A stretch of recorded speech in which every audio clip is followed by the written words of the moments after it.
my church was very much, my grandfather was an Assembly of God preacher, so definitely would read about these things. And so I just assumed, oh, okay, so everybody sees them and senses them like I do.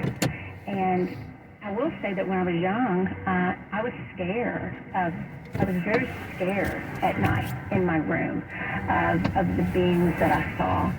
And now that I'm older, I'm not really as scared. Other things scare me more, maybe like somebody breaking in the house or something like that scares me a little bit more. But when I was young, I really was very, very afraid. And so I think that's another reason I wanted to write the book was so maybe if parents pick it up and they do have a child that is like me and does see things and says, I'm seeing this. And my parents knew I was because I got sent to my room a lot for saying things maybe I shouldn't have said. Right. Like, They just didn't understand it. Yeah, and some of them were kind of inappropriate. I mean, like I said to, my uncle was everything to me. He was my godfather, and I walked up behind him, and I put my hands on his head, and I literally, and I was little. When I say little, maybe 5, 6. And That's little. That's little. It's little, and I said, Uncle Denzel, why do you have, and I'll say his name, I love him dearly. I said, why do you have worms in your brain? Worms in your body? Worms in your brain. Worms in your brain. And about a month later, he was diagnosed with what they call benzene, a benzene brain tumor. Jeez. At an oil company in Beaumont, Texas.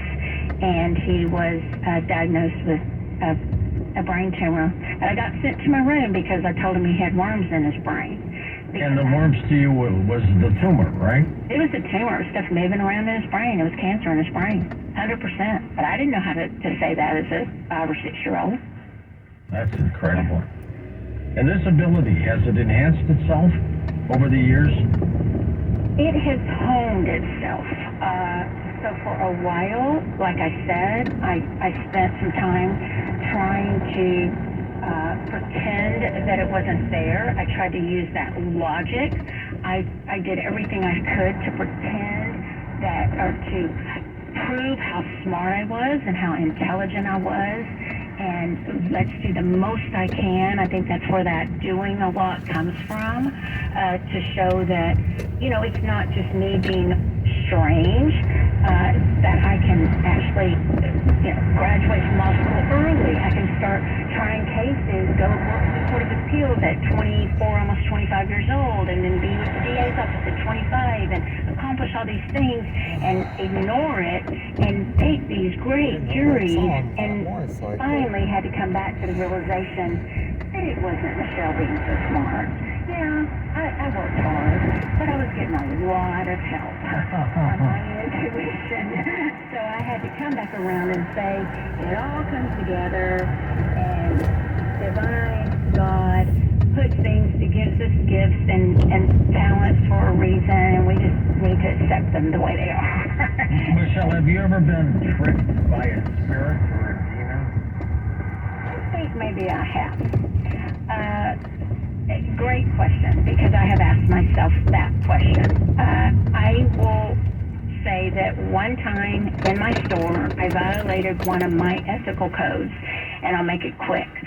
I do not believe in walking up to people and saying, let me give you a message. Right, or you're going to die, or something like that. Anything like that. Young lawyers do that too. They'll get out a lot. My daughter's graduating, by the way, this weekend from Baylor Law School. As a lawyer? Yes. Good for her. I'm graduating early, just like me. I'm like, please, but and that's to take the Texas bar, right? Yes. And so she's, but my code of ethics is strong. I have strong ethics about what you say and you don't say. And I don't believe in walking up to somebody just randomly in my store and saying, he was like, oh, I need a crystal. Yeah, I bet I'll have to charge the phone.